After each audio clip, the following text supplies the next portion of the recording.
I've done a lot of videos about how to use seasonality to improve your trading returns. Recently, I've been looking at how the current price is affected and influenced by the seasonal trends. In this video, I'm going to show you the latest results for the S&P 500 and the Nasdaq 100, so stay tuned. On the screen at the moment, I have the Nasdaq 100. Current price here is in red up until 12th of January.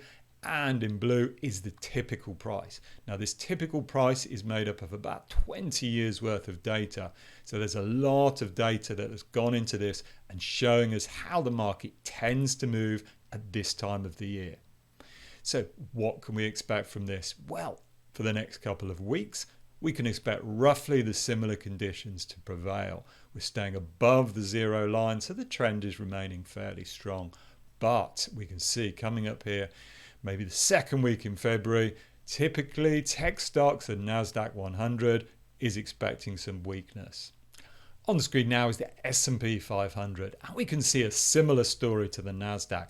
We can see something like from the 12th of January, the current conditions to prevail for the next few weeks, but then sometime maybe in the second week in January, we're looking for a fall. Maybe not quite as pronounced as for the Nasdaq, but still we're looking for weakness. I hope you enjoyed this video looking at how the current price compares and is influenced by the seasonal trends. If you enjoyed this video, please like and comment below. If you didn't enjoy it, tell me what else you would like to see.